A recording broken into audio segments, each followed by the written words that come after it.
ವಿವೇಕ, ವಿಚಾರ, ವಿಶ್ಲೇಷಣೆಯೊಂದಿಗೆ ಭಾರತ್ ಒನ್ ಕನ್ನಡ. ಚಾಮರಾಜನಗರ ಜಿಲ್ಲೆಯ ಹನೂರು ತಾಲೂಕಿನ ಶೆಟ್ಟಳ್ಳಿ ಗ್ರಾಮದಲ್ಲಿ 6 ಹಸುಗಳು ಅನುಮಾನಾಸ್ಪದವಾಗಿ ಮೃತಪಟ್ಟಿರುವ ಘಟನೆ ಬುಧವಾರ ಬೆಳಗ್ಗೆ ನಡೆದಿದೆ. ಶೆಟ್ಟಳ್ಳಿ ಗ್ರಾಮದ ನಿವಾಸಿ ಪರಶಿವಮೂರ್ತಿ ಎಂಬ ರೈತನಿಗೆ ಸೇರಿದ 6 ಹಸುಗಳು ಜಮೀನಿನಲ್ಲಿ ಮೇವು ಮೇಯುತ್ತಿದ್ದಾಗ ಏಕಾಏಕಿ ಮೃತಪಟ್ಟಿವೆ. ಮೇಲ್ನೋಟಕ್ಕೆ ಹಸುಗಳು ವಿಷ ಪ್ರಾಶನದಿಂದಲೇ ಸಾವನ್ನಪ್ಪಿರಬಹುದೆಂದು ಶಂಕೆ ವ್ಯಕ್ತವಾಗಿದೆ.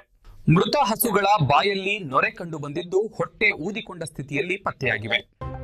ಘಟನೆ ತಿಳಿಯುತ್ತಿದ್ದಂತೆ ಶಾಸಕ ಎಂಆರ್ ಮಂಜುನಾಥ್ ಪಶುವೈದ್ಯಾಧಿಕಾರಿಗಳಿಗೆ ಸ್ಥಳ ಪರಿಶೀಲನೆಗೆ ಸೂಚಿಸಿದ್ದಾರೆ. ಹಸುಗಳ ಸಾವಿನ ನಿಖರ ಕಾರಣ ಪತ್ತೆಗೆ ಮರಣೋತ್ತರ ಪರೀಕ್ಷೆ ನಡೆಸಲಾಗುತ್ತಾ ಇದೆ.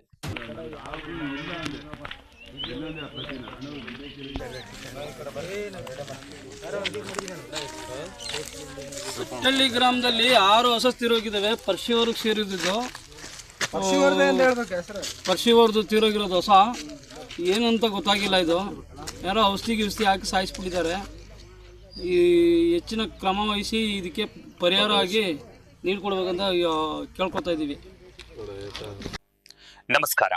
ಇಂತಹ ಇನ್ನಷ್ಟು ಸುದ್ದಿಗಳಿಗೆ ಭಾರತ್ ಒನ್ ಕನ್ನಡ ಚಾನೆಲ್ ಅನ್ನ ಸಬ್ಸ್ಕ್ರೈಬ್ ಮಾಡಿ, ಬೆಲ್ ಐಕಾನ್ ಒತ್ತಿ.